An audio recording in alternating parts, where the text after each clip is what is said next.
안녕하세요.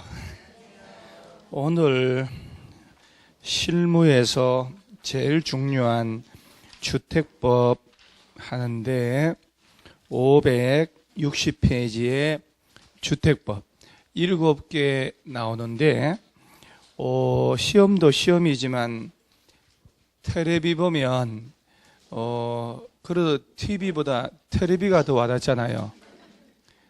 텔레비 보면 부동산 뉴스 나오는 게 주택법 뉴스들이 대부분이 돼요.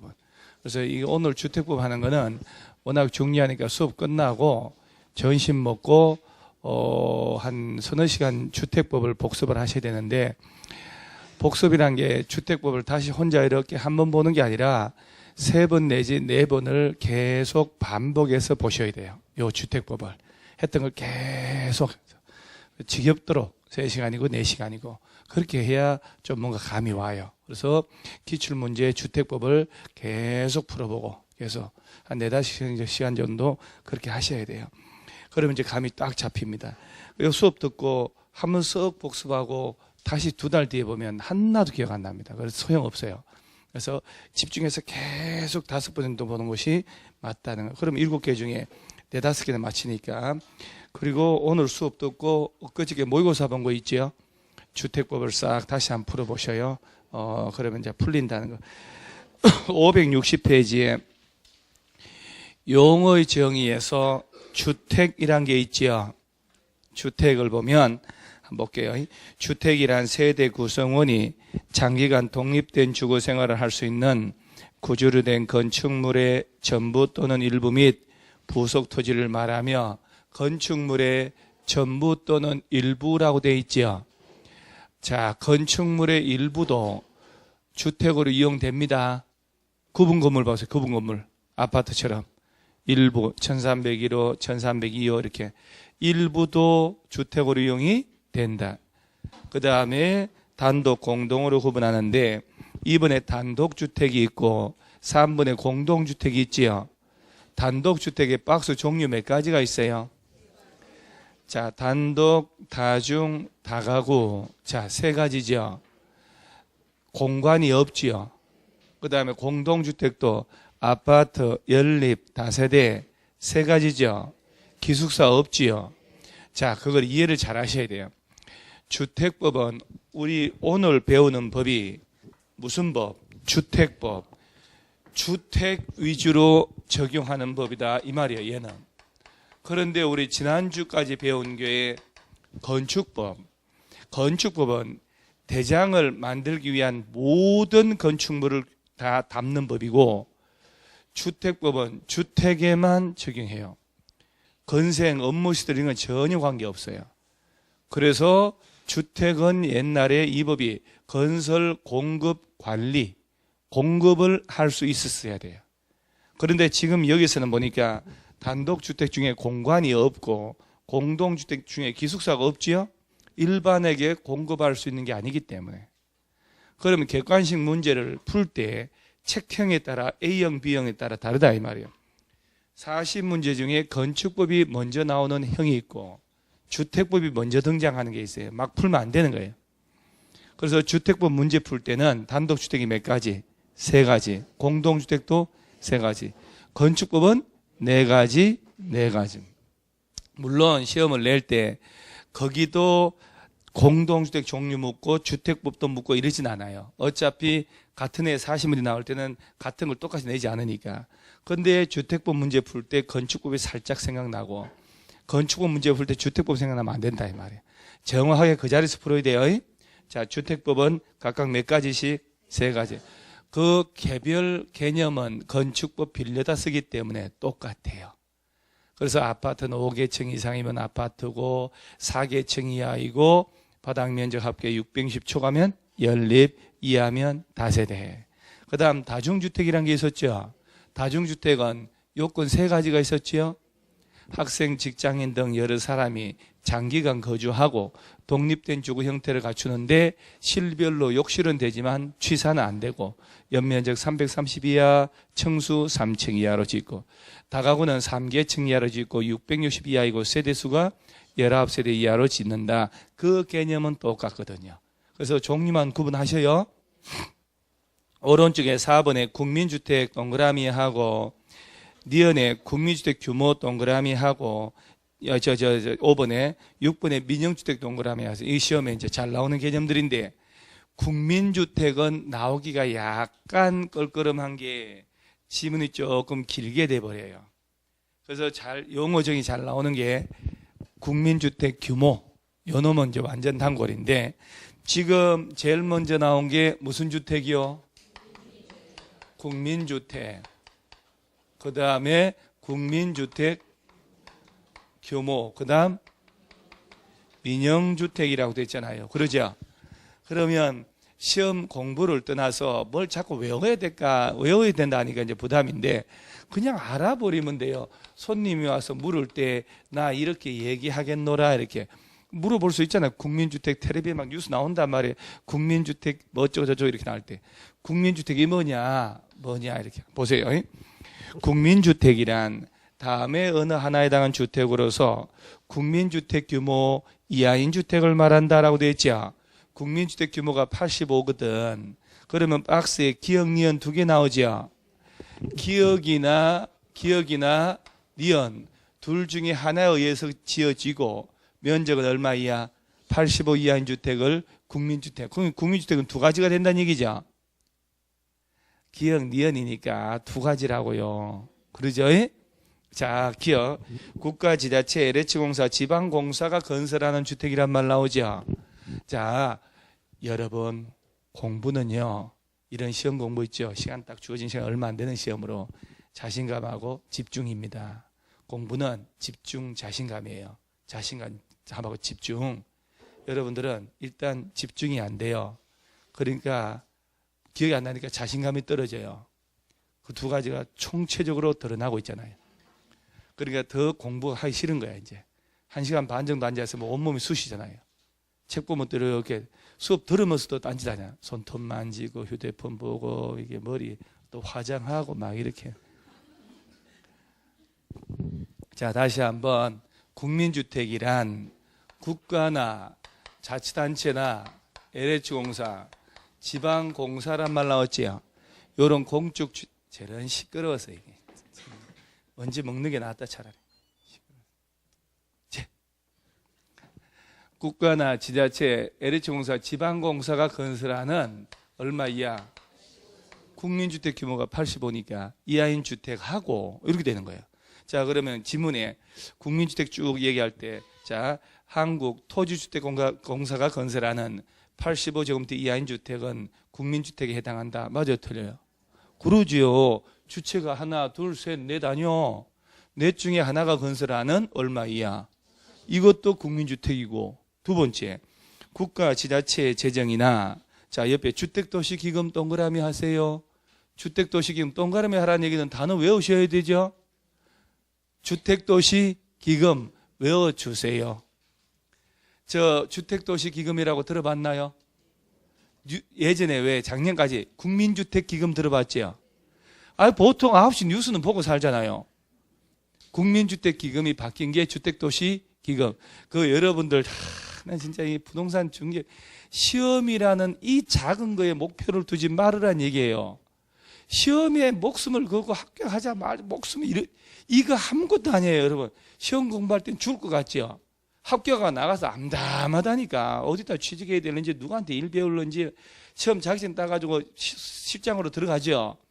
봉급 얼마 주는 줄 아세요? 다 진짜 버스비만 주는데 우려먹는 데가 있어. 30만 원. 진짜예요. 그러면 워낙 줄 서니까 공짜로 일 부려먹는 데도 많아. 너 배우려면 잘 안 가르쳐 준다니까. 왜? 경쟁자가 되니까. 막 착취한 데가 많다니까요. 그리고 구인광고 올리잖아요. 협회 거기 미친 듯이 올라갑니다. 나 간다고. 워낙 자격증이 많으니까. 그래서 이 합격한데 이런 게 다 목숨 걸고 이러면 안 돼. 이건 당연히 합격한다 생각하셔야 돼요. 그 너머를 자꾸 봐야 된다니까. 그래서 기존 중개업자보다 내가 더 똑똑해야 되겠다. 내가 똑똑하고 내가 더 멀리 보고 공부를 많이 하고 그래야 살아남는다니까. 보면 이 공부할 때 진짜 몸 비틀고 이거 막 힘들어 죽는다니까. 이게 힘들면 세상 없지. 공부할 때가 행복했다 다 그래요. 합격한 사람들이 만나면 뭐라냐 하나같이 그때가 좋았대요. 그때는 여러분처럼 고통스러웠는데. 전 지금도 있잖아요. 군대 생활이 좋았다. 군대 있을 땐 죽을 것 같았는데. 저는 북파공작원으로 왔다 갔다 한 사람인 거 여러분 몰라요? 얼마나 혹독한 훈련. 그땐 죽을 것 같아. 지금 생각하면 그 펄펄한 젊음이 좋은 거라. 좀만 과로하면 피군이 풀리지를 않아. 40 중반 넘어가니까. 자, 다시 한번 얘기하면. 국가제. 살짝 그런데도. 자, 보세요. 국가나 지자체 재정이란 말 나왔지요. 그 다음 무슨 기금? 주택도시기금. 그럼요. 떠들어야 외워집니다. 이런 단어가 익숙해져야 손님하고 얘기를 하죠. 주택도시기금으로 지어진 집이에요. 저거는 무주택자만 받을 수 있거든요. 라고 얘기를 해야 되잖아요. 주택도시기금의 자금지원으로 건설되는 면적 얼마이야? 자, 그러니까 국민주택이라는 것은 하나의 정의를 딱 할 수 없게 돼버린 거야. 예전엔 딱 결정 쉬웠는데. 그러니까 국민주택을 물어보는 문제는 잘 못 내는 거라. 자, 다시 한번 저 칠판 보면, 자, 국민주택이라는 것은 국가나 지자체, LH공사, 지방공사 등의 공적 주체가 건설하는 85 이하인 주택이거나 국가 지자체의 재정적 지원을 받거나 주택도시 기금으로부터 자금 지원을 받아 건설하는 85 이하인 주택이면 무슨 주택? 국민주택. 여러 가지다 이 말이요. 이거 개념은 내긴 좀 그렇고. 자, 하나만 더. LH공사가 주로 나올 수 있는 표현은 그거거든요. 얘는 너무 띄니까 한국토지주택공사가 건설하는 국민주택 규모 이하 85 이하인 주택도 국민주택에 해당한다. 그럼 맞다 틀리다? 맞다. 자, 그럼 동그라미 5번에 국민주택 규모는 이제 자주 물어보니까 주거 용도로만 쓰이는 면적 전용 면적이 1호 1세대당 얼마이야? 85. 야, 이 85가 진짜 25.7평. 이게 진짜 중요한 면적이에요. 85제곱미터 이하인 주택을 말한다. 자, 국민주택 규모란 호당 세대당 1호라고 되어 있죠. 1세대라고 되어 있죠. 당 얼마 이하? 85 이하를 말해요. 그럼 국민주택 규모라는 것은 85보다 크게 지으면 안 된다는 얘기죠. 여기에 85 초과하는 걸 중대형으로 분류하고 85 이하의 소형으로 분류하거든요. 그러면 국민주택으로 지을 수 있는 규모는 아무리 커도 얼마 이하? 85. 자, 1호 1세대 이런 말 나왔죠. 이게 무슨 얘기냐면 단독주택은 호라고 하고 공동주택은 세대라고 한다 이 말이요. 그러면 그 얘기는 국민주택을 지을 때는 공동주택으로도 짓지만 단독주택으로 지어도 된다 이 말이거든. 자, 호당 세대당 얼마 이하? 85 이하로 지어야 되는 게 국민주택 규모인데 요새는 괄호 속에 있는 걸 시험을 내버려요. 잘 봐요.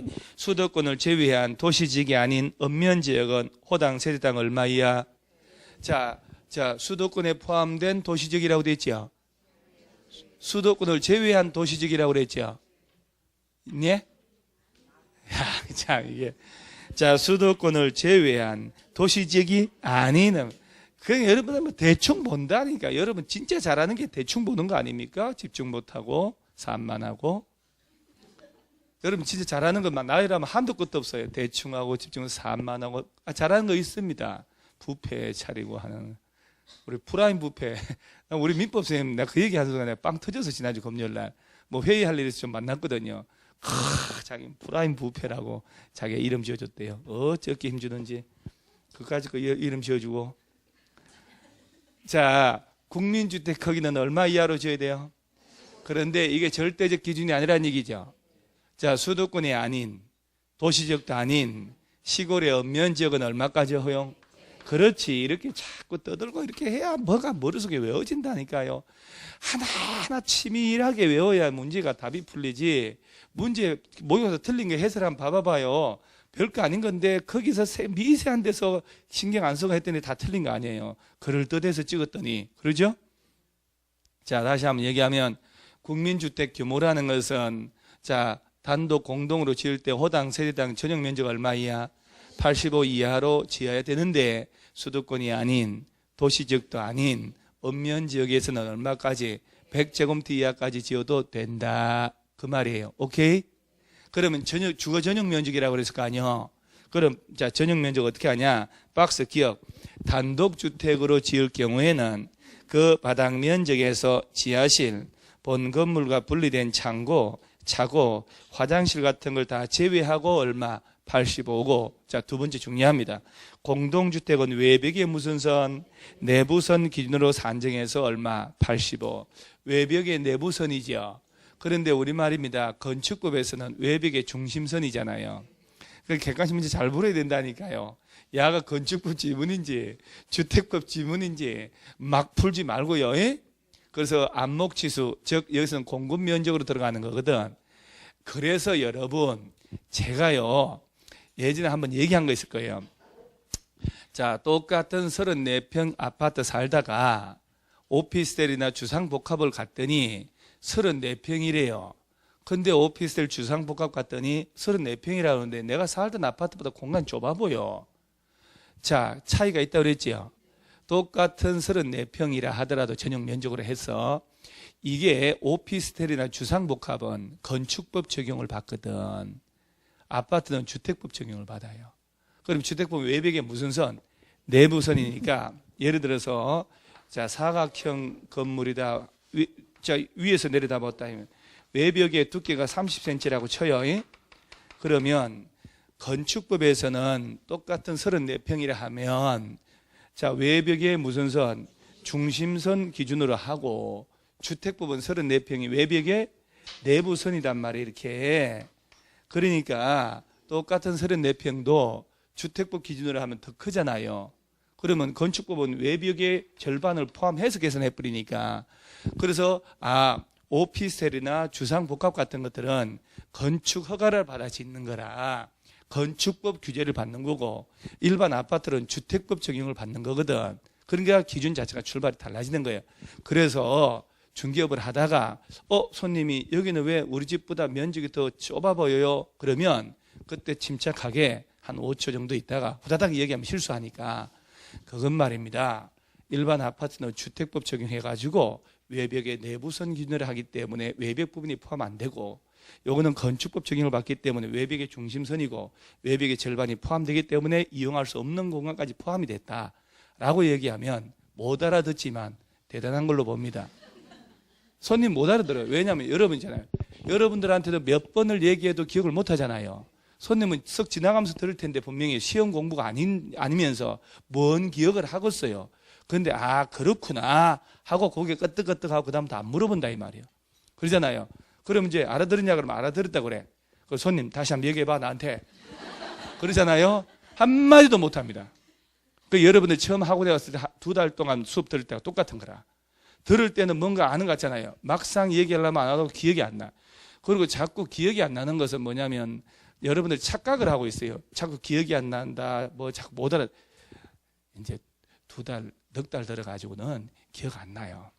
넉 달 이상 가야 개우 맑게 알아들어요. 이 시험. 그리고 솔직히 지피지기 예를 알아야 돼. 예를. 엄청난 법률인데 서너 달 만에 바바바바바박 내 머리에 들어와야 된다는 그런 착각을 자꾸 하고 있더라고. 말이 안 되잖아요. 안 그래요? 여러분 수업만 듣잖아요. 또 치열하게 집에 가서 공부 안 하면서도 서너 달도 안 돼, 석 달밖에 안 된 사람이 야 이거 왜 이렇게 머릿속에 안 들어오지 이러고 있어요. 그리고 덜렁덜렁 학원만 다니면서 아니 민법은 있잖아요. 우리 배우는 민법. 지금 로스쿨 들어간 애들도 탈락자가 이제 엄청 나오잖아요. 진짜 사회적 문제인데 걔들이 제일 어려워하는 게 민법이에요. 사법시험에서 60%가 민법이거든요. 양이. 민법 조문이 1118개 어마어마한 민법만 잘하면 모든 시험 다 끝나요. 그 민법을 우리는 2달 만에 끝내잖아요. 2달 진도 아니요. 로스쿨은 졸업할 때까지 한 바퀴 해주거든요. 그리고 2달 만에 후다닥. 그러니까 그 엄청난 걸 사실 몰라. 그리고 등기법 있잖아요. 법무사 시험에서 등기법이 60, 70%예요. 진짜 어려운 게 등기법이고. 그런데 여러분들은 2-3달 만에 화다다닥 해가지고 목소리 쫙 정리 안 된다고 성질 짜증 다 내고 있어요. 그러면 안 돼요. 집요하게 반복을 하고 반복하고 용어를 빨리 익혀야 돼요. 다시 한번 정리할게요. 국민주택 규모라는 것은 호당 세대당 얼마 이하 85 이하로 제외되는데 수도권이 아닌 도시지역이 아닌 읍면적은 얼마까지? 100. 그 전용 면적은 공동주택으로 지을 때는 외벽에 무슨 선? 내부선. 건축법은 외벽의 중심선. 따라서 똑같은 면적도 주택법 적용할 때는 더 큰 공간을 확보한다. 오케이? 그리고 얘들이 이런 식으로 공부를 했잖아요. 책 없이도 얘들이 떠올라야 그걸 공부를 했다라고 하는 거예요. 줄 쳤다라고 하는 거하고 똑같아. 줄 친 것은 공부가 아니지. 그러죠? 자, 그럼 보세요. 국민주택이 뭐냐? 나오잖아요. 첫째, 두 개로 나눈다 그랬잖아요.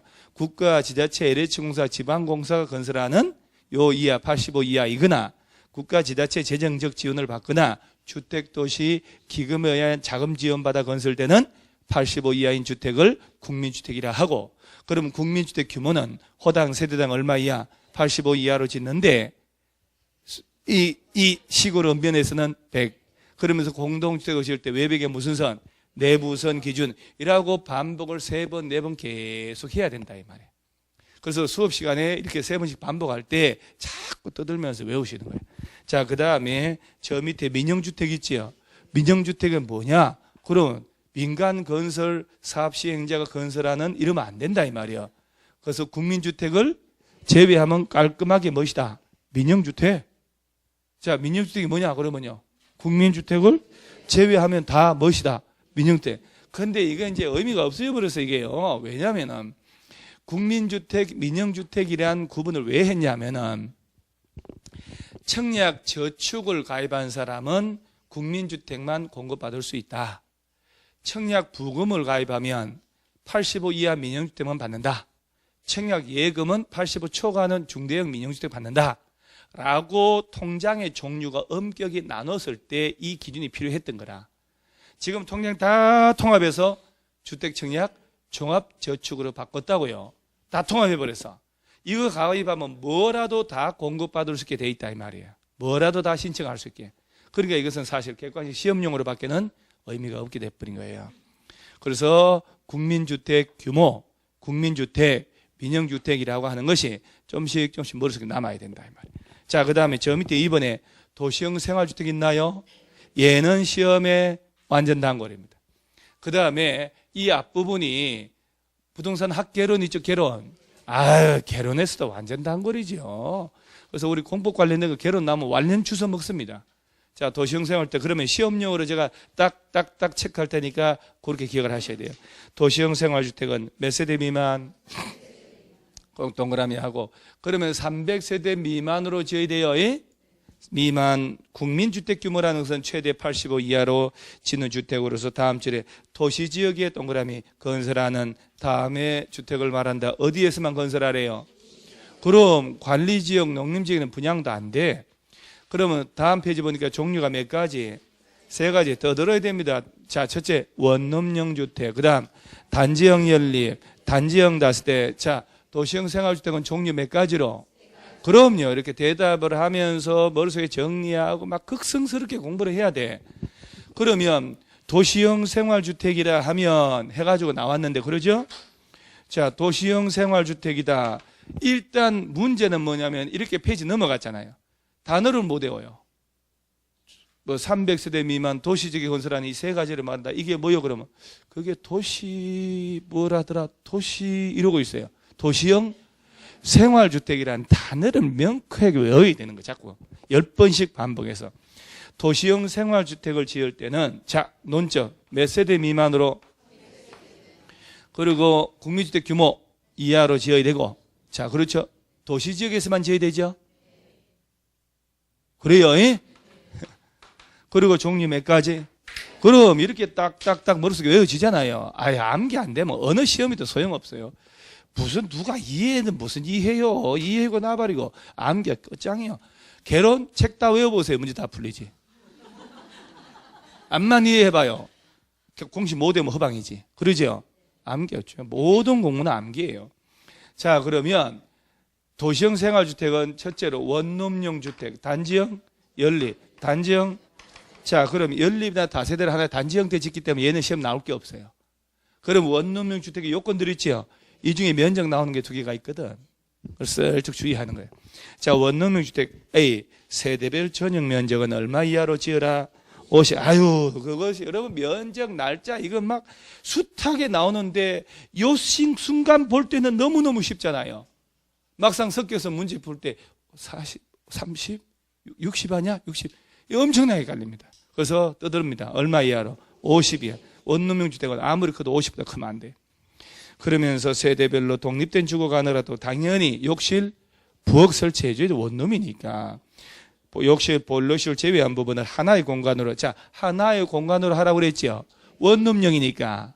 그러다 보니까 초창기에 도시형 생활주택으로 원룸형 주택은 하나의 공간으로만 하도록 돼 있었단 말이에요. 처음 만들 때. 두세 사람이 돈을 모아가지고 분양받거나 세대로 살라 하니 공간이 아주 불편한 거라. 분양이 안 돼요. 활성화가 안 되는 거야.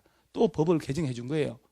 전용 면적 얼마 이상이면 30 이상이면 두 칸으로 나눠도 좋다라고 완화를 해주는 거예요. 법 벌써 3번 바뀌었어요. 이거 법은 수시로 바뀌어요. 그러면서 지하층으로 설치되면 안 된다. 자, 원룸형 주택으로 지을 때 전용 면적 얼마 이하로 지어라? 50. 그리고 전용 면적 얼마 이상이면 두 칸? 30. 그럼요. 이렇게 자꾸 떠들어야 겨우 기억이 난다니까. 자, 그러고 난 다음에 이제 박스 밑에 이제 시험에 잘 나오는 지난달에 안 했던 거 합니다. 동그라미 2번. 하나의 건축물에는 도시형 생활주택과 그 밖의 주택을 함께 건축할 수 있다, 없다? 없다. 자, 하나의 건축물에는 도시형 생활주택하고 그 밖의 일반 주택을 같이 지을 수 없다라고 말뚝을 받았어요. 도시형 생활주택은 주차장 기준도 그렇고 건축 자금도 그렇고 엄청나게 혜택을 많이 줬거든요. 다만 다음에 어느 하나에 닿는 경우 예외를 한다. 박스에 기억. 원룸형 주택하고 전용 면적 얼마 초과하는 85초과나 주택 한 채를 짓는 것은 괜찮아요. 자, 4층까지 원룸으로 짓고 5층에다가 내가 살 집을 하나 짓겠다. 이 정도는 허용하겠다는 얘기예요. 오케이? 그 다음 두 번째가 이제 중요하단 말이에요. 국토법 저 끝에 준주거 동그라미. 아유, 준주거 진짜 좋은 땅이에요. 상업지역 동그라미에서 원룸형 주택과 도시형 생활주택 외의 주택을 함께 건축하는 것은 허용이 됩니다. 자, 어디에서? 준주거 상업지역에서 원룸형 주택하고 일반 주택을 함께 짓는 것 된다, 안 된다? 된다. 그럼 뒤집어 얘기해야 돼요. 원룸형 주택하고 일반 주택을 같은 건물로 섞어서 짓고 싶다. 그러면 용도지역 어디 땅을 사야 돼요? 준주거 상업. 그러지? 그렇게 얘기도 해도 되고. 준주거 상업지역은 원룸형 주택하고 일반 주택을 같이 지어도 된다. 원룸형 주택하고 일반 주택 같이 지으려면 어디다 땅 사고? 준주거 상업. 외워야 되는 거 이 표현 엄청 자주 나옵니다. 정확하게 외워야 된다니까 3번, 4번. 자, 그러면 도시형 생활주택이란 보세요. 도시형 생활주택이란 주제 하나 가지고 오지 선당 낼 거 아니에요. 하나는 300세대를 500으로 바꾸고, 자, 면적 85로 바꿔놓고 원룸형을 65로 바꾸고 전용면 40. 하나씩만 손대도 10년을 우려먹을 수 있다니까. 10년을. 자, 그래서 야, 도시형 생활주택은 몇 세대 미만? 300세대 미만. 국민주택 규모 이내로 지어지고 도시지역에서만 건설한 종류 몇 가지로 지을 수 있고 3가지. 원룸형 주택은 최대 얼마 이하로? 50. 전용 면적 얼마 이상이면 두 칸? 30.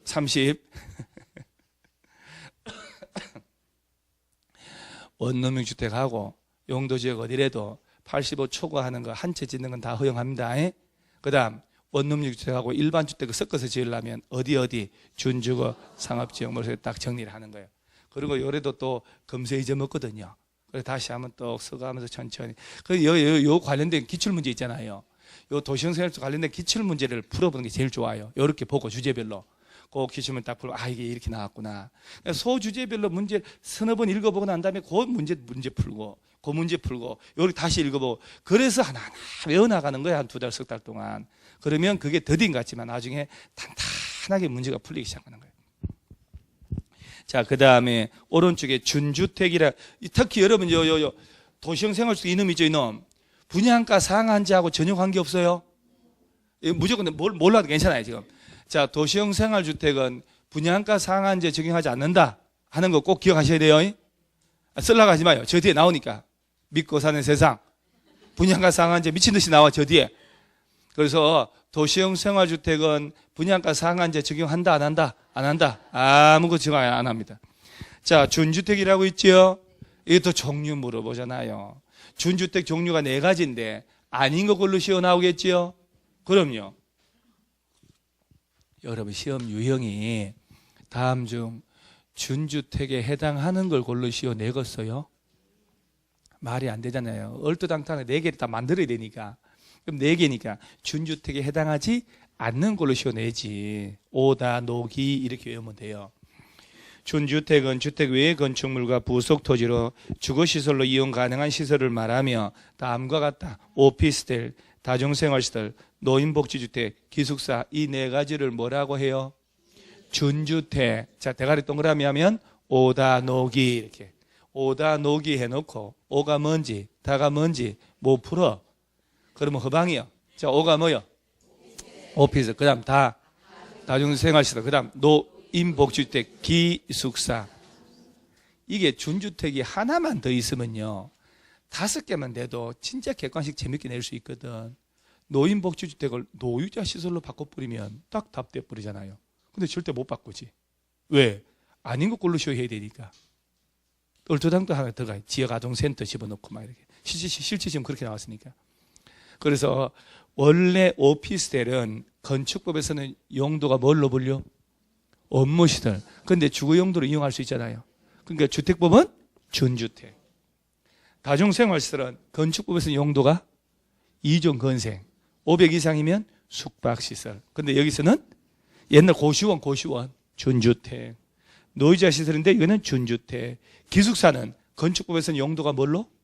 공동주택. 여기서는 준주택. 익숙해야 된다니까. 자, 준주택 종류 몇 가지? 4가지. 자, 첫째, 오피스텔, 다중생활, 노인복지주택, 기숙사 이렇게 수업 시간에 용어 같은 건 외우셔요. 그래서 내가 이렇게 하는 거예요. 이렇게 강의가 있잖아요. 내가 본급 강사료 받고 강의하는 외부 학원 있죠. 거기하고 여기서 하는 거하고 강의 강도가 달라요. 너무 힘들어요. 여기는 지친다니까요. 왜? 딴 데 가서 강의할 때는 이렇게 줄 쳐주고 한 번 내지 2번 설명하고 가거든요. 시간 내에 끝내야 되니까. 여기는 그렇게 하면 벌써 딴짓한 게 보이는데 못 넘어가. 양심상 계속 반복해서 외워주는 거예요. 그러니까 박하수도 2병 먹어야 돼. 여기서는 딴 데는 1병만 먹으면 되는데 알약도 막 2개 먹어야 되고 막. 자, 그 다음에 4번에 세대 구분형 공동주택 나오죠. 단어가 얼마나 낯서냐 말이에요. 세대 구분형 공동주택, 세대 구분형 공동주택이라는 단어가 입에서 나와야 부동산을 할 거 아니에요. 자, 여러분하고 내가 얘기를 해볼게요. 지금 아파트 34평짜리가 인기가 있을까? 분양할 때 50평, 60평이 인기 있을까? 왜 그런데요? 에? 아니 34평짜리 작은 게 인기 있잖아요. 그렇죠? 왜? 찾는 사람 많으니까. 50평, 60평은 찾는 사람이 없으니까. 그리고 강남에 신문에 보면 경제신문에 모 아파트는 34평하고 50평짜리 아파트 가격 차이가 한 3, 4천밖에 없다고 이제. 없어. 50평 귀찮다고 그거 뭐 들으려고 방 4개, 5개짜리 말이에요. 식구 4밖에 안 되는데 번거롭게. 34평도 공간 잘 나오면 방 3개 이상 나오거든요. 거실 나오고 화장실 2개 딱 나오는데. 그런데 요새 또 뭐라고 하냐면 50, 60평대 아파트가 또 인기를 다시 되찾고 이렇게 나와요. 특히 좀 오래된 거. 왜냐? 자, 50, 60평짜리 아파트 리모델링 하잖아요. 재건축할 때 현관을 출입문을 별도로 만들어서 방 2개 정도로 별도 공간으로 만들어줘요. 그리고 여기서 세를 주면 월세 80만 원, 100만 원 나온단 말이에요. 전세 들어가면 2억 5천 나오고. 그러니까 별도로 리모델이나 재건축할 때 세대별로 1,500만 정도 내면 별도의 공간을 원룸이나 투룸 형태로 만들어버린다 이 말이에요. 그리고 여기서 하나 쉽게 말하면 공사를 할 때 그렇게 만들어버리면 리모델을 할 때 오피스텔 방 2개짜리가 새로 내가 분양받은 거나 마찬가지로 하나 생겨버린 거 아니에요. 그러니까 대형평 아파트가 세월이 좀 된 것들 있죠? 요새 인기 끈다. 그러면 세대 구분형 공동주택으로 별도로 공사해서 세를 주면 연금처럼 노후 대책도 되고 그 넓은 공간을 딱 3분의 예를 들어 3분의 2, 5분의 3, 5분의 2 정도로 30%는 원래 주인이 내가 쓰고 20%는 새 공간 만들고 월세나 전세 보증금 나오니까 그런 용도로 중개업자가 설명을 하는 거라 요새. 그래서 오래된 단지 좀 된 아파트 있으면 오히려 50평, 60평대 아파트 팔아먹을 때 중개업자가 어떻게 얘기하냐면 이거요 리모델 재건축할 때 요거 하나 사놓으시면 오히려 한 1,500 내고 세대 구분형으로 들어갈 거거든요. 요새 그렇게 홍보를 많이 해요. 우리 아파트도 홍보 많이 왔거든요. 공사를 딱 하면 월세 100만 원짜리 별도 공간 나오면요 이걸로 생활비 쓰고 훨씬 편합니다. 그 다음에 아들님이 장가 보낼 때 딸랑 집 한 채밖에 없는데 집 구해줄 돈이 없잖아요. 그렇게 공사해서 여기다 살게끔 그런 집 며느리로 가면 절대 안 돼요. 얼마나 숨 막혀. 그죠? 시아버지하고 바로 옆집이 같은 집인데 아니 뭐 장가는 보내긴 보내야 되는데 그런 말도 안 되는 혹하는 소리로 팔아먹는 거라. 근데 논리적으로 이유가 된다니까. 그러죠? 그래서 세대 구분형 공동주택이 3년 돼서 3년 제도 도입한 지 요것 때문에 대형평 아파트가 요새 조금 그것도 새 아파트보다 좀 된 거. 왜? 새 아파트를 두드려 깨고 그렇게 공사 못 하거든. 단지 전체 리모델하거나 재건축할 때 세대별로 부담금을 추가적으로 내면 건설회사 그렇게 해주는 거예요. 그래서 세대 구분형 공동주택을 좀 알아놔야 되는 거예요. 보세요. 세대 구분형 공동주택이란 주택 내부 공간의 일부를 세대별로 구분하여 생활이 가능한 구조를 하되 딱 두 가지만 기억하면 문제 풀리거든. 그 구분된 공간의 일부를 구분 소유할 수 있는 없는 다음주택을 말한다. 자, 그러니까 예를 들어서 5개짜리 대형평 아파트를 2개를 따로 3개를 따로 공사했지요. 그 부분은 청량을 해서 별도로 등기하면 될까요? 안 되지. 쉽게 말하면 아파트의 일부를 월세 주는 거예요. 임대차. 법적으로 가능하잖아요. 건물이나 땅의 일부를 전세, 임대차 돼야 안 돼요? 100평의 땅의 일부만 분할 안 하고 전세나 임대차 대상으로 들어갈 수 있을까? 되지요. 그러면 이 용의권은 일부도 된다니까요. 도면 첨부하면. 일부를 저당권의 객체로 담보 설정은 못하지만 그러죠. 그러니까 내 집이 일부를 세를 줄 수 있는 별도 공간 만들어지는데 등기하고 대장 만들고 그런 짓 하지 말라는 얘기예요. 구분 소유는 안 됩니다. 그 다음에 기억 세대별로 구분된 각각의 공간마다 별도의 욕실, 부엌, 현관 설치 당연히 해줍니다. 하나의 세대가 통합하여 사용할 수 있도록 세대 간의 연결문, 경량구조, 경계벽 설치하고 세대별 공동주택 세대수가 이게 중요하단 말이에요. 해당 단지 안에 전체 공동주택 세대수 얼마 넘지 마라. 전체 연면적 3분의 1도 넘지 말고. 그러니까 900세대 아파트면 전부를 공사하지 말라는 얘기입니다. 얼마까지만? 3분의 1, 300세대까지만. 근데 이 규정에는 사실은 뭐 의미가 없어요. 아파트 지을 때 전체 물량의 75%까지를 국민주택 규모 이하로 지어라라고 규제를 해요. 국토교통부에서. 그래서 85제곱미터보다 큰 중대형은 보통 25% 넘지 않아요. 그래서 이 기준 사실 의미가 없어요. 그래서 일단 객관식 용어입니다. 세대 구분형 공동주택 나오면 그 별도 공간은 별도 따로 구분 등기하면 된다, 안 된다? 안 된다. 전체 호수에 얼마 넘지 마라? 3분의 5만 딱 기억하면 돼요. 딱딱 맥을 잡아야 다 외울 안 해도 괜찮은 거예요. 그 다음에 밑에 공공택지란 말 있나요? 제목 줄치세요. 하다 공공택지에 해당하지 않은 거 골라봐라. 진짜 사람 돌아버립니다, 진짜. 공공택지란 다 뭐나 하나에 해당하는 무슨 사업에 의해서? 공공사업 동그라미 의하여 개발 조성되는 공동주택 건설되는 용지라고 됐는데 하단에 박스가 있죠, 여러분. 다음 장까지 있잖아요. 요 택지가 무슨 택지? 공공택지. 공공택지가 아닌 거 찾아라 시험 내면 얘를 외워야 되나? 네, 답 알려해 줄게요. 답 알려해 줄게요. 네, 이게 답 아니면 내 이 업계 떠납니다. 얘 나올 때 됐어요. 7, 8년 주기로 나오거든요. 별거려요? 아거야, 뭐들라 별거리냐? 얘는 범죄 실행에 착수를 했다가 미수에 그쳤어. 연필 듣고 점을 찍으려는 순간 적발돼가지고 범죄 미수에 그쳐가지고 뻘쭘하게 볼펜 나왔습니다. 어땠지? 뻘쭘하고 마에 하면서. 그러니까 너는 타의 모범이 되잖아. 그렇지? 유혹에 흔들리지 마라. 그러면 공공택지 아닌 거 고르시오. 시험 나오면 내가 다 가르쳐준다 그랬죠. 그 박스에 이게 어떻게 다 외울 것이오, 이것을. 한 장 딱 넘겨봐봐요. 그렇게 나오게 돼 있어. 동그라미 6번 봐요. 동그라미 6번에 도시개발법에 따른 도시개발사업이라고 나오죠. 자, 거기 줄 한번 쳐요, 일단. 자, 우리 도시개발법 배우잖아요. 그러죠? 지금 무슨 택지? 공공택지라며요. 그러죠? 공공사업으로라고 했거든. 조성되는 아파트 건설한 땅이거든요. 그러면 지금 도시개발법상 무슨 사업?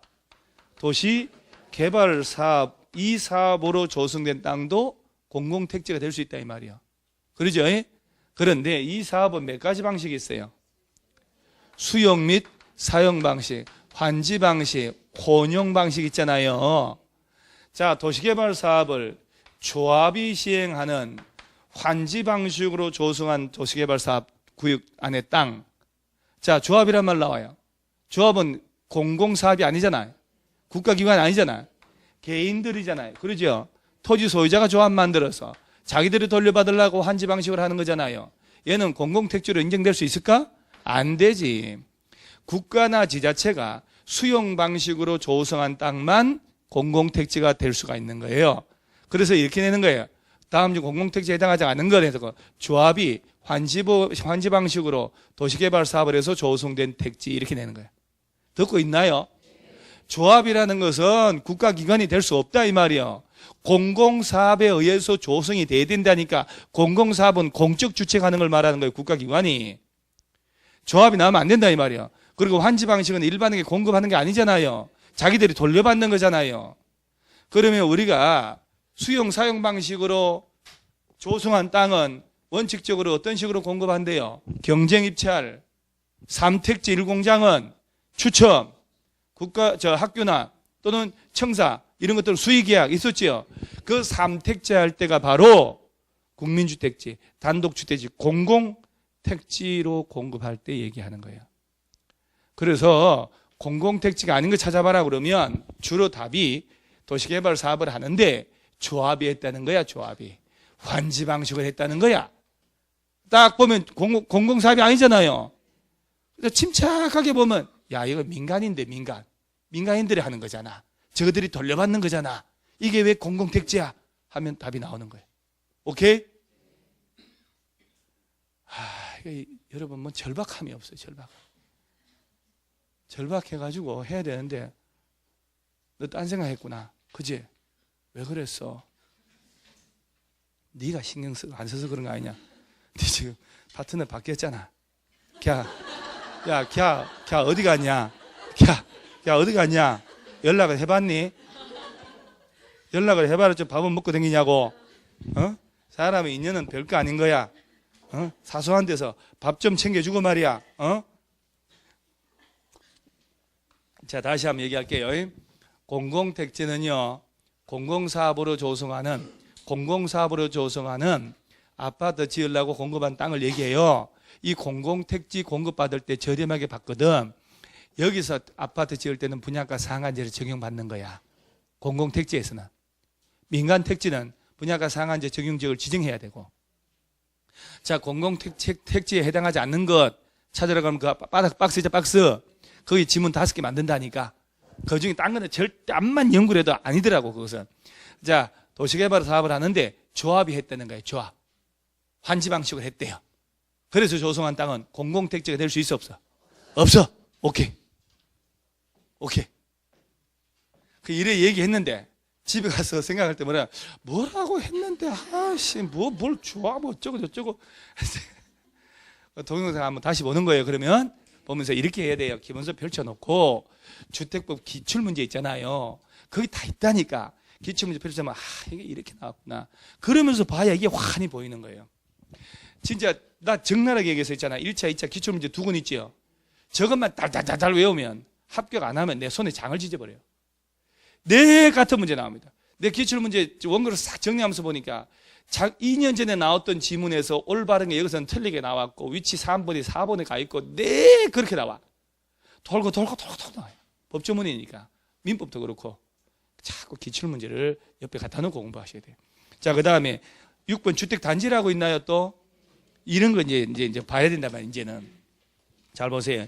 주택단지란 주택건설 사업계획, 대지조성 사업계획 승인받아가지고 주택과 부대 복리시설 건설하거나 대지를 조성하는 데 사용되는 일단의 토지를 말한다. 자, 의미 없이 갖고, 다만 자, 다음 시설로 분리된 토지는 각각 별개의 주택 단지로 본다라고 돼 있죠. 박스 있죠.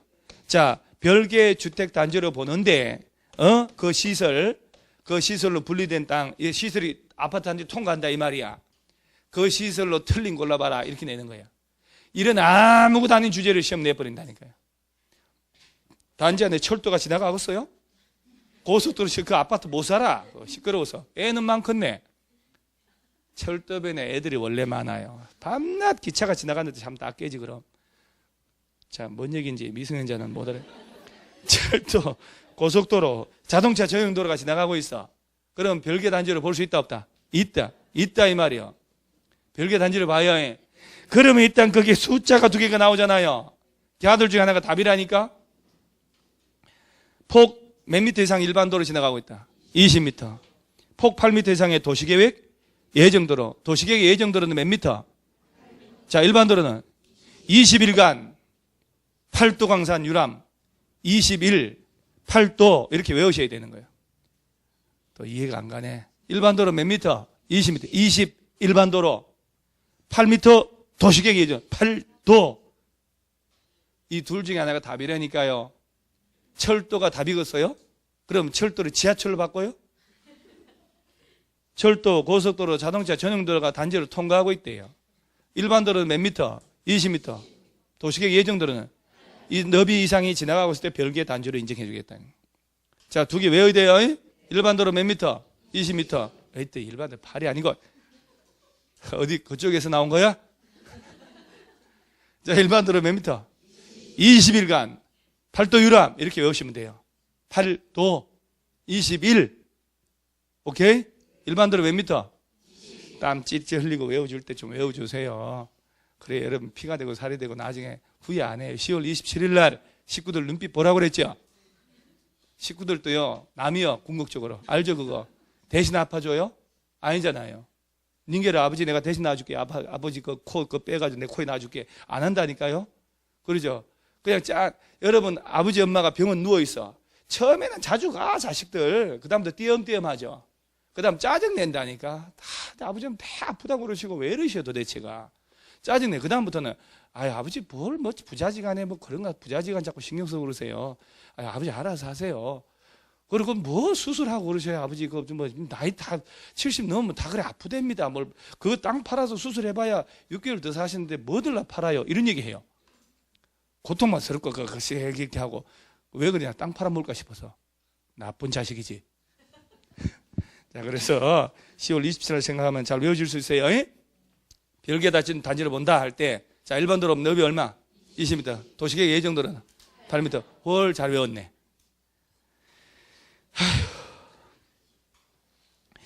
맨 밑에 해당하지 않는 것. 자, 맨 밑에 27회 기출문제 있지요. 이거 안 외우고 있잖아요.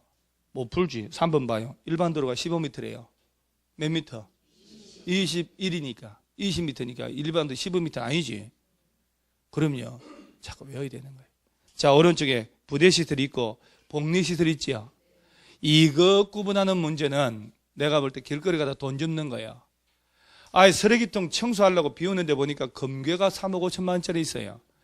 금괴가 뉴스 봤죠? 어떠고 그 상명미왕 그 사람은 양심적이더만. 양심 아니면 어떨까? 그 무거운 금괴를 뽀록 다 날 텐데 CCTV를 다 공항에서 보고 있을 텐데 그잖아요. 그러니까 그걸 갖다가 금괴를 1kg짜리를 7개 몇 개 해서 3억 5천 상당이라는데 그걸 홍콩에서 가져와서 일본으로 가려다가 적발될까 싶어서 휴통에 버리고 갔다는데 그런 거 버릴 정도로 아무렇지 않게 버린 놈은 뭐요? 참 나 같으면 공항 가방 몇 개인데 뭐라고 그래 라카. 그런데 했다가 갔다 오면 되지 않나? 밀수하려고 그랬대. 일본 가서 팔면 더 비싸게 받아 먹으니까. 그러다가 우리나라가 너무 좀 하니까 버리고 도망갔다고. 참 별 사람 다 있어요. 그래서 금괴를 여러분 같으면 들고 왔을 거 아니야. 사주 경기하면서 이렇게 하면서 썩 주머니에 넣어서 축 쳐져가지고 무거워서 이렇게 이렇게 좀 양쪽 주면 손 놓고 이렇게. 자, 부대시설하고 복리시설 쪽에 내가 암기력이 떨어져서 도저히 안 되겠다 그러면 복리시설은 이용하는 사람이 와글와글 있다. 부대시설은 사람이 전혀 없다. 그리고 복리시설부터 보세요. 주택단지 입주자등에서 생활복리를 위한 다음 공동시설 해가지고 놀이터 있죠. 놀이터 애들 바글바글 하잖아요. 건생 사는 사람 파는 사람, 유치원 아기들 바글바글하고 운동하는 사람 바글바글하고 경로당 어르신들 그러죠? 아들 다 무슨 시설? 복리시설. 자, 여러분 5층에 헬스클럽이 있어요. 헬스클럽 운동하러 온 사람 절대로 안 걸어옵니다. 미친 듯이 엘리베이터 타요. 참, 나 웃기는 거 아니에요? 그리고 꼭 돈 내고 가서 거기 가서 헛거려요. 그리고 절대 집에서 움직이지도 않아요. 꼭 시간 돼서 그 시간만 딱 하고 그 다음 옴짝도 안 합니다. 좀 걸으러 가자. 그거 힘들다고 뭘 걷냐고. 미친 거라고 봐요. 그 다음에 운동시설 보고 난 다음에 저 위에 부대시설 보면 주차장에 사람들 없지요. 누가 있어 거기. 관리사무소 동그라미 해요. 담장 위에 사람 도둑놈이지 그거. 단자대 도로 건축설비. 자, 그럼 관리사무소나 주의하란 말이에요. 그 다음 경비실 동그라미 하고. 자, 여러분 관리사무소하고 경비실은 무슨 시설? 얘네가 제일 헷갈리기 때문에 주로 얘를 복리시설로 내거든. 자, 주차장은 무슨 시설? 부대시설. 담장, 건축설비, 부대시설. 놀이터는 복리시설. 한참 있다가 나옵니다. 이 형광등 켜는 것 같아요. 반짝반짝하다가 나중에 나오고 하는 거 보면. 자, 관리사무소는 경비실도. 그래서 오늘 집에 가서 관리소장 경비아저씨 만나면 잠깐만 엉덩이 2분 두드려주고 부대시설 2분 열심히 일하시라고. 여러분들이 아직 경비아저씨 엉덩이 두드리면 이게 미투 대상 돼야 안 돼요. 개안해요 그런 거는. 그 사람 그 다음 날부터 그 아저씨는 계속 그 아줌마 한번 찾아다닙니다. 저 하면서 이렇게 엉덩이 들이밀고 두드려 달라고. 변태들 많거든요. 그러니까 함부로 두드리면 안 돼. 남자가 그랬잖아요. 바로 목숨 끝납니다. 그거는 인생 끝이요.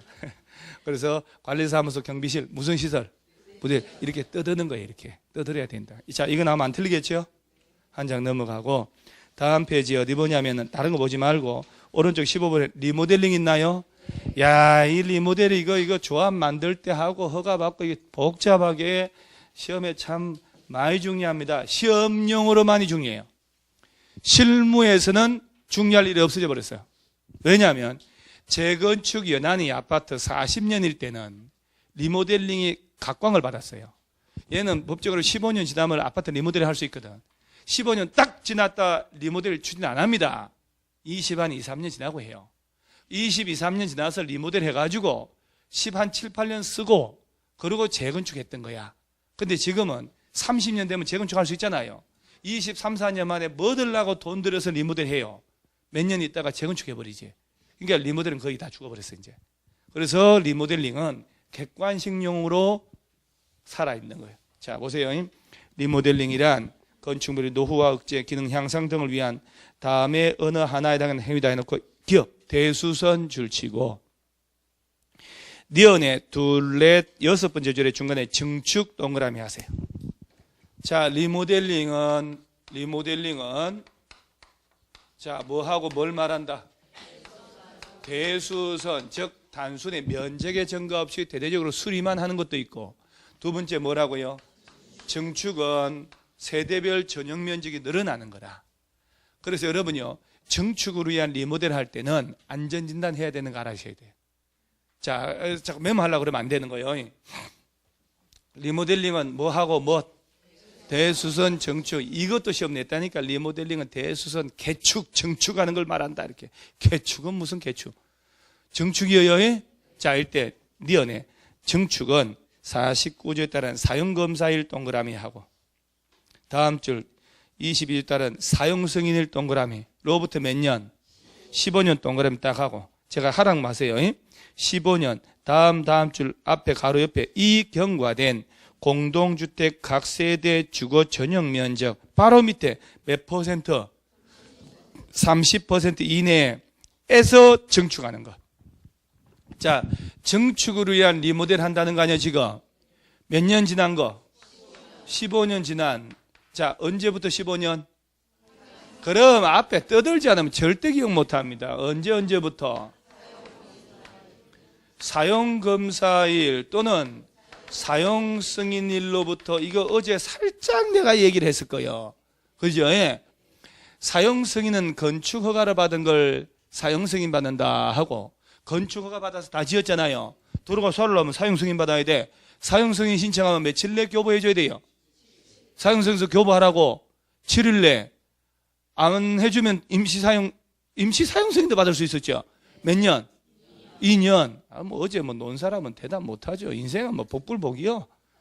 고통스럽게 공부한 사람은 대답하고, 내일 빈티빈 놓은 사람은 어제 즐겁게 보내셨죠?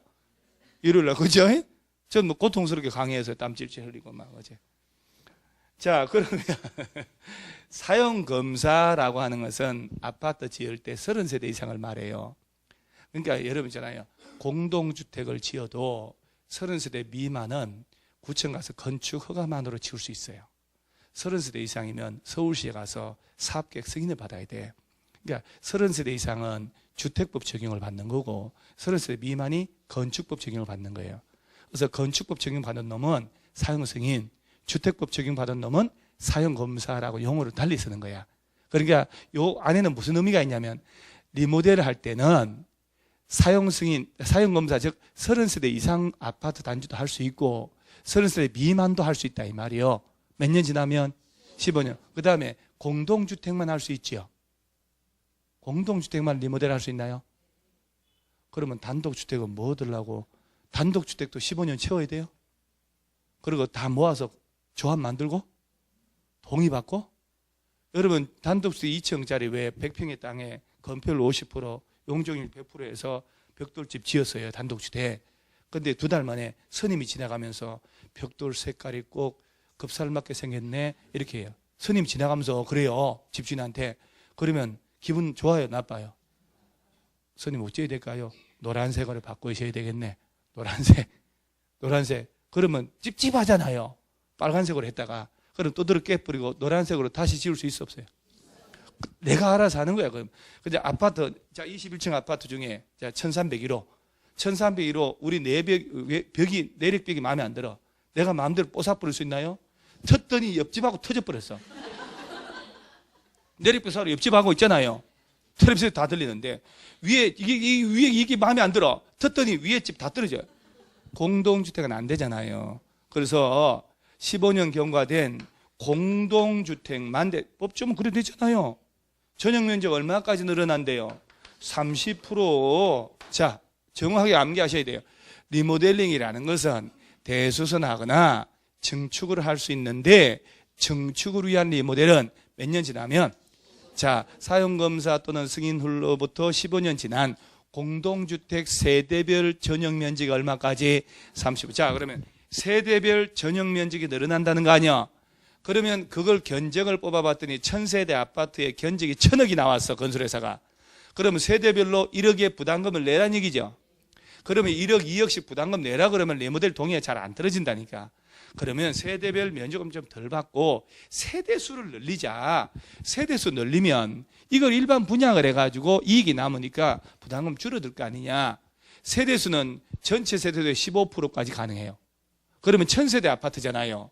150세대를 늘릴 수가 있다 이 말이에요. 그럼 세대수 늘리는 방법은 공동주택이 있을 때 4개 라인이 있으면 옆으로 붙이는 게 제일 좋잖아요. 이래다 보니까 또 건폐율부터 시작해서 문제가 많아. 그래서 위로 올라간다고. 위로. 이걸 뭐라고 하냐면 수직 증축형 리모델이라고 하는 거야. 3계층까지 가능해요. 14층 이하 아파트는 15층 이상보다 덜 견고하게 지었을 거니까 2층까지 가능하다. 이것만 알면 되는 거거든. 자, 그럼 보세요. 동그라미 디귿. 위 니은에 따른 세대 증축 가능한 면적을 합산한 면적 범위에서 기존 세대수의 15% 동그라미 하고요. 이내에서 세대수를 뭐하는 것? 증가하는 증축 행위를 할 수 있는데 다만 수직으로 증축하는 수직 증축형 리모델링은 다음 요건을 모두 충족하는 경우를 한정한다 해놓고 A. 저 층수가 15층 이상이면 몇 개층? 3개층. 즉 쉽게 말하면 15층 이상. 25층 아파트다. 3층 더 올릴 수 있다. 그 다음 14층 이하 아파트는 2층 더 올릴 수 있다. 이렇게 알면 되는 거예요. 구조도면 확보하고 있고. 자, 그렇다면 여기서 보세요. 우리가 전체 리모델링이란 개념을 배웠죠.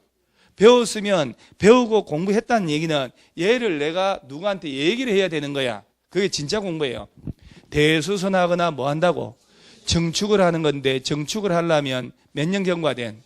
즉 사용검사 승인으로부터 15년. 그러다 보니까 책에 줄친 게 기억날 거예요. 이렇게 동그라미 이렇게 책이 기억나는 거예요. 15년 경과된 공동주택의 세대별 면적이 30% 늘어나는데 야는 좀 덜 받고 세대수를 늘리자.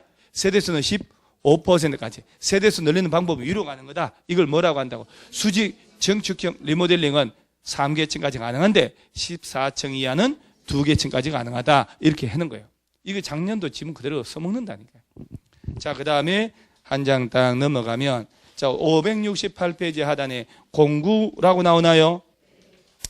공구라고 공사를 구간별로 나눠서 할 수 있다는 공구란 하나의 주택단지에서 대통령령으로 정한 다음 기준에 따라 둘 이상으로 구분되는 1단의 구역으로 자 착공신고하고 사용검사를 별도로 수행할 수 있는 구역으로 다음 요건을 모두 충족하는 것을 말한다라고 됐죠.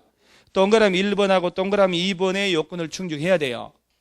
자, 그럼 1번 다음에 어느 하나에 대한 시설 설치하거나 공간 조성하여 자 몇 미터 이상 6미터 이상의 너비로 공구간 경계를 설정하라고 됐지요. 요렇게 A 공구, B 공구 나눠서 공사한다 이 말이거든. 그럴 때 나누는 경계는 이 너비가 얼마 이상은 돼야 된다고? 6미터 너비 이상으로. 그 밑에 기억니은 안 해도 괜찮으니까 주택단지 안에 도로가 지나가기에 주차장, 부설 주차장 나오잖아요. 옹벽, 식재 적용된 녹지 이런 말 나오잖아요. 이 사이에 A 공구, B 공구 사이에 녹지를 조성하거나 주차장을 조성하거나 도로를 만들으라는 얘기예요. 이럴 때 이 너비가 얼마 이상? 6m 이상의 이런 공간을 확보하면 별개 공구가 될 수 있고 공사할 때 착공신고 따로 하고 착공신고 따로 하고 사용검사 따로 받을 수 있다 이 말. 그러면서 밑에 공구별 세대수는 얼마 이상으로? 300세대 이상으로 존재해야 A 공구, B 공구 공사 따로 할 수 있다. 자, 공구별로 나눌 때 몇 세대 이상은 돼야 된다? 300세대. 그 다음 공간은 이 사이는 몇 미터 이상 너비로? 6m 이상 너비로 녹지를 조성하고 도로를 지나가게 해라.